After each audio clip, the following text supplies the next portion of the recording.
Witchcraft is growing in this country, and there are so many black covens. I am issuing a challenge to the others. Come out and fight me for my throne. Only then will I step down from my title. Until then, I am Witch Queen of this country, and I will stay as thus. I am the only person, and my husband is the only high priest in this country, that people can turn to seek answers for witchcraft. If they have had piseogs worked against them, then they come to us. So far, we're the only people that have stood up and helped them, and therefore I claim my title.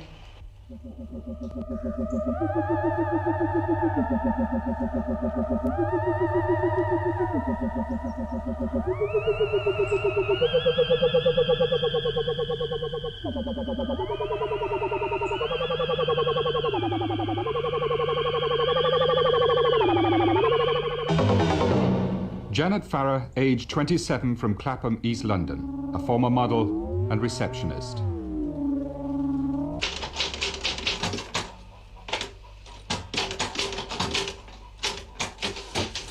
Husband, Stewart Farrar, age 61, from Walthamstow, East London, a writer by trade.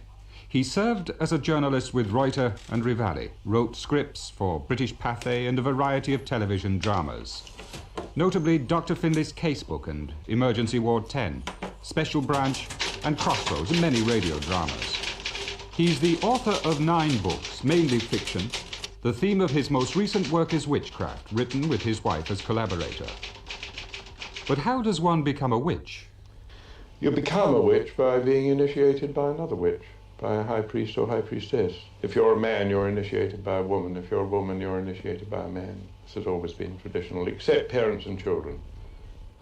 And what does that do for you? What happens after that? Spiritually and physically, anything? Very much the same as deciding to become a Christian or a Jew or a Muslim or what have you. A childhood friend who I've known for many years became interested in the occult, and my first instinct, quite honestly, was devil worship, orgies, sex, drugs. So I went along with her, absolutely determined to save her soul. In the end, she lost interest in it. It just wasn't for her, and I stayed. I loved it so much. It was the first religion I've ever come across that to me meant something, made me actually feel that there was something personal about a religion. I mean, to me, the Christian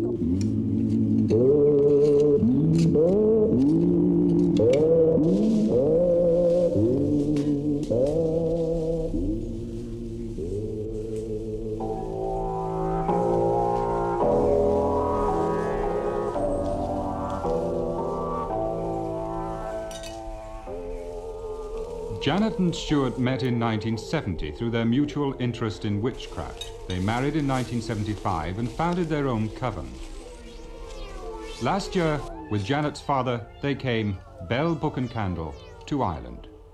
Everybody, Protestant, Catholic alike, have been very, very friendly and kind to us.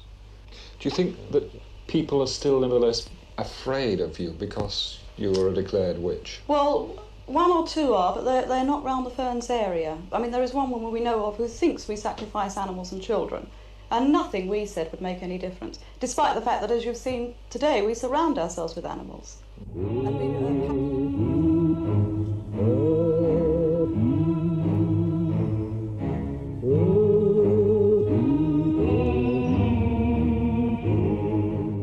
Would it be difficult for you to initiate me?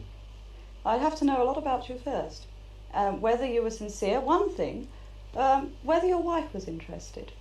For the simple reason, it works better if you have a working group of partners, people who are in tune with each other. And if I thought you were going behind your wife's back, then I would be very, very wary of initiating you, unless I knew her, and she got on with the group, and she'd met them and liked them. As it exists at present, it is a revival movement, and modern witches are modern citizens. They live in an ordinary world, but they're trying at the same time to get back to their natural roots.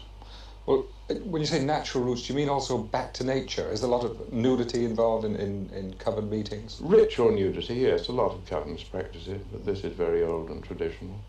It is psychologically helpful. It helps you. You're trying to be yourself, and there's nothing so image-forming as clothes.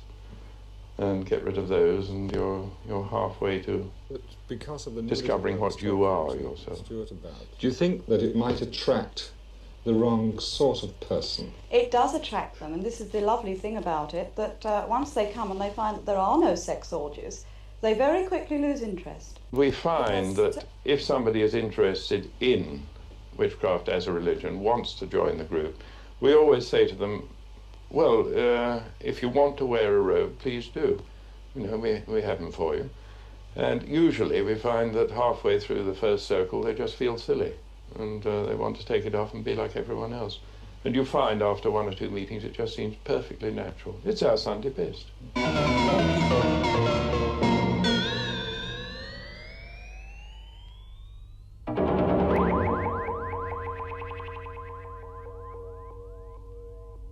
What about the kind of people that come to your own coven? From what walks of life do they belong? We have had policemen, doctors, nurses, building site labourers, housewives, television cameraman, and even once an Indian princess.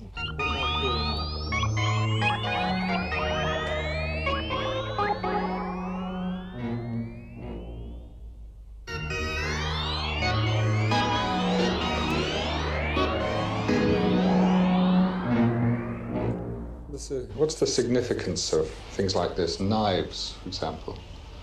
They look, quite lethal, and one usually associates knives with pain.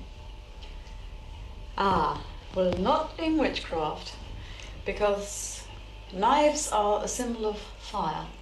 The altar is laid out in symbols of air, earth, fire, and water. It's rather like in Christianity, St. Michael, the slayer of dragons, the slayer of evil, and the devil. This is the true witch's weapon, the athame, the magical weapon of the witch. Each witch has his own personal athame, or black-handled knife, with which he uses the power to cast circles and to conjure the spirits that come to our circles, the angels and the good spirits. It's very much like the symbol of St. Michael. It's a fiery thing, to defend the circle and defend the honour of God who created us. And as such, it is never used to draw blood. And no witch may use his athame in any other purpose except for peacefully and ritually. She is a natural clairvoyant. And, things just come to her like that, out of the blue. And again, it's amazing how spot on they are. In one case, I wished ill on a man, not deliberately. I told him to shut up. I put so much vehemence in it, he lost his voice for about 48 hours.